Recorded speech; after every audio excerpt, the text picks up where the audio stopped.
Welcome, everyone. Today, we are going to cover the 5 mistakes sellers are making in today's real estate market.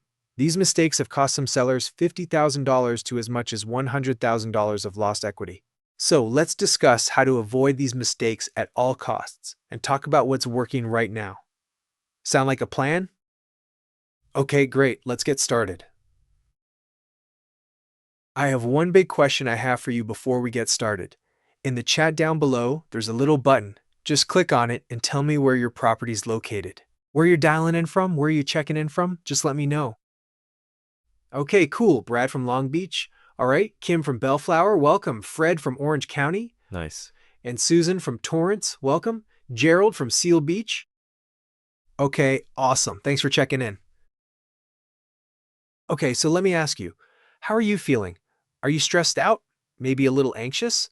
A bit uncertain about today's real estate market? I get that. Just let me know in the chat. Listen, if you've been stressing about this whole home selling thing, my goal tonight is basically to help you get the best night's sleep you've had in a while. Make sure you have something to write with because you're going to want to take some notes for sure. If you stay until the end, we will let you know about a little-known program allowing homeowners to buy first, then sell afterward. This is a really awesome program, so you don't want to miss it. How many of you have seen me on a shopping cart at Vaughn's? Raise your hand in the chat box. Okay, Susan has. That's awesome. Thanks for that. So why do I do this? Well, it's right here in this photo. A little background about me first. There's me as a realtor action figure. You guys might have played around with AI. Lots of realtors were doing this, so of course I tried it. So anyway, I've been in real estate for nearly 3 decades. I was raised here in Southern California. I went to the University of Oregon. I graduated with 2 degrees. Since I was the only sibling to attend college, I made it my mission to donate a portion of my proceeds from each transaction to a charity to help someone get an equal opportunity to attend college. It's my way of giving back. So just a disclaimer, we are not lawyers, but we're realtors who are very experienced at what we do. Here's what I've learned in nearly 3 decades. Many homeowners really screw this up. So today's agenda is understanding the new buyer reality, 5 costly seller mistakes, some proven solutions that are working today, and the next steps. By the way, feel free to ask any questions in the chat. I will answer them in the chat or live at the end if we have time. Today's real estate market has fundamentally changed since the pandemic. Buyers today have completely different priorities. The good news is that these mistakes are completely avoidable. Understanding buyers today is super critical to seller success. Buyers are payment-focused and are always watching interest rates. Inventory has increased and pricing strategy is more important than ever. Understanding that today is what gets the home sold quickly. Back a few years during the pandemic, I could list a house and it'd be sold in a few days with multiple offers. I had as much as 30 offers on a house one time. Now the buyers are payment-focused, especially with today's interest rates. Inventory is gaining a little bit and the pricing strategy is critical. Active listings are up since 2021. The average days on market now is 70 days. 40% of inventory is over 60 days old. This is a problem with correctly pricing their home. Some sellers are just not getting the pricing right, and so 33% have had listing price cuts. Buyers are looking at monthly payments, and the income required to buy a home today is really high for a median income household. Thus, the qualified buyer pool has been reduced since the pandemic by quite a bit. The smart buyers are still buying even with the current interest rates, but they want value. The key is understanding what today's buyer truly want and positioning your home accordingly. So the buyer psychology today is payment-driven. They're looking for value. They have a deliberate pace by taking the time to look at homes. However, they can feel overwhelmed sometimes by all the inventory and options available today. The number one mistake is ignoring the payment-driven buyers. Sellers have to be specifically tuned in to what the buyers are searching for today. Buyers determine their maximum comfortable monthly payment, then work backwards to a purchase price. For example, a $500,000 house at 7% interest rate sounds unaffordable. If you advertise 4.9% available, it makes a dramatic impact on advertising. When we advertise a listing for sale, we could indicate that a 4.9% is available since buyers today are asking for seller concessions to buy down the interest rate anyway. So why not just tell them up front and put it in the listings? It just makes sense. So we calculate the seller's concession cost ahead of time so there's no surprises. We would put the rate buy down in the listing as well as create a flyer for showings and open houses. It's simple to calculate the cost ahead of the listing by contacting any lender. Mistake number 2, buying a home before you sell your existing home. If done incorrectly, this could cost a seller $10,000 to $25,000 in extra costs that could otherwise have been avoided. So, the traditional way is you list your home for sale, find a replacement home, make a contingent offer on that home. The problem is that you may not be able to lock it up with a contingency. If you did, then you're scrambling to sell your own home, and that can create a little bit of frustration. With a bridge solution, there's no temporary housing. You get approval for a bridge loan, you find and purchase the new home, move directly into the new home, then prepare and list your previous home for sale. This is a great way to do it because now your home is empty and you now have a chance to paint and stage it for maximum sale price. A typical cost of bridge loans is about 2%. A couple lenders are now offering this option. I present this to you simply as an option to the traditional selling method in case you're worried about how the sales process might go when you put your home on the market. This definitely offers you peace of mind and a little less stress. Here's the cost comparison. If you did have to move into a temporary place after selling your place while waiting to buy your new home. My clients never had to do this since the timing always seems to work out. The way to get a bridge loan is access your equity position, contact a lender, which I can provide recommendations, shop for a new home, close on the new home, move directly into the new home, and then prepare your previous home for sale. Mistake number 3 is not initially pricing your home correctly. This is so important, so please pay extra attention. The old way was, hey, we'll save a little cushion for wiggle room so we can negotiate price later. This old pricing methods used to work in the past but doesn't work in today's market. For example, a seller may say, let's just test the market. Well, the buyer has already moved on to the next property during your testing period. Everyone thinks they have a unique home, but the buyer doesn't see it that way.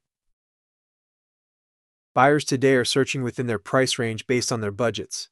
When people search for homes up to $500,000 or up to $600,000, they never see what's just slightly above their target. So the best price strategy is to price it within the price bands. So for example, instead of pricing at $510,000, price it at $499,000. Pricing slightly over each price range could possibly make your home invisible to a larger pool of potential buyers. Always price your home at market value. Buyers search for home prices across multiple online channels, so they are very educated today on values. If you get this wrong, you may have lost potential buyers. The first 2 weeks on the market are super critical. First impressions are extremely important and absolutely matter to today's savvy buyers.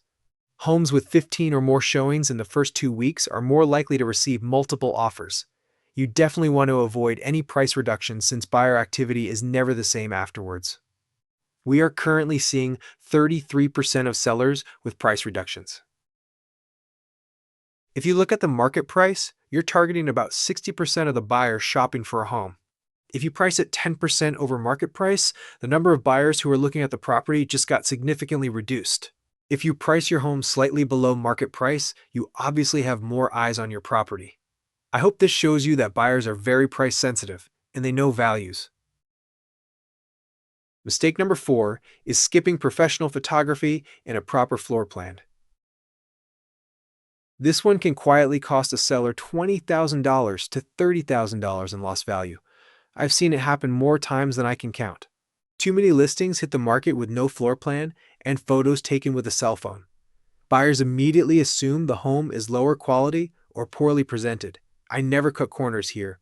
I always invest in premium photography. a full Matterport 3D tour so buyers can walk through the home virtually, and drone shots when the property benefits from aerial views. If drone footage doesn't enhance the presentation, we leave it out. But when it does, it makes a massive impact on buyer engagement.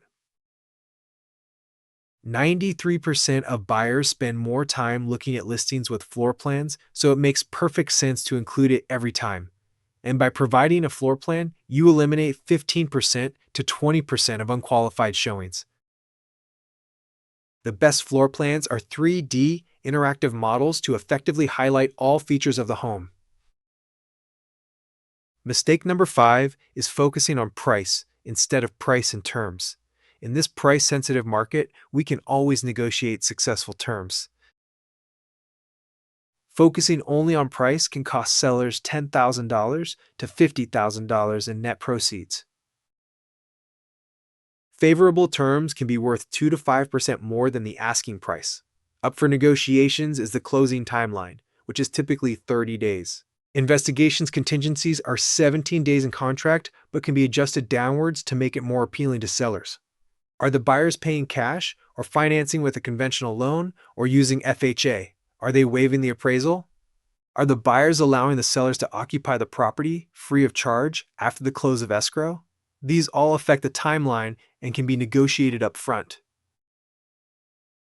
The best offer is always the one that maximizes seller net proceeds while minimizing risk and stress. Let's look at an example with 2 offers. Offer A is clearly the stronger option because it comes with a 20% down payment compared to Offer B, which is an FHA loan with only 5% down. In most cases, conventional financing is far more reliable than FHA. FHA loans often drag out to 45 days or more, and when they hit delays, they can easily stretch to 60 days, and sometimes they even fall apart after weeks of waiting. Inspection periods can legally run up to 17 days, but when we have multiple offers, we typically negotiate that down to 10 days, sometimes even 7 days, to protect the seller and keep the momentum. Seller concessions also matter.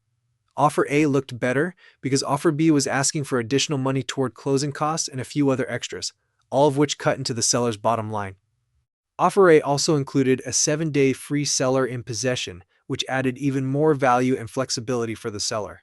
This is why negotiation is never just about the highest price. You have to evaluate every component of the offer: financing type, timelines, concessions, rent backs, inspection periods, and overall risk. Price is only one piece of the puzzle. When negotiating, set clear priorities, create favorable offer deadlines, request highest and best offers when appropriate, be willing to accept better terms over price, and secure a strong backup offer when available. Using these effective negotiation strategies can add 3 to 5% to your final sales price if done correctly. In this example, the Martinez family netted $5,000 more by choosing the second offer after buyers agreed to raise their offer $5,000 to match another offer on the table. We chose offer number 2 because it had a 20% down payment and a 30-day escrow with a short contingency period. To recap, we've covered 5 costly mistakes that could cost sellers as much as $50,000 or more in lost equity. So in summary, we want to tap into the payment-driven buyer mindset. Buy first, sell later when it makes sense, avoid pricing high for wiggle room and losing leverage, always do a 3D floor plan with professional photography, and focus on both price and terms of the offer. Well, we went through that pretty fast. So tell me in the chat, how are you feeling? If you're feeling a little stressed out, don't worry since I recorded it. I'll be sending you a copy of it so you can take your time and browse through it and pause it when you need to review something a bit more thoroughly. If this was a good use of your time, type yes in the chat box.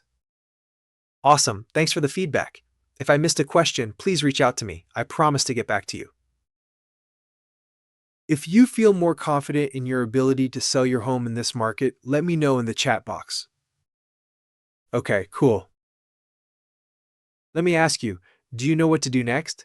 Type it in the chat box. Awesome. So I'm asking you to tell me what you want.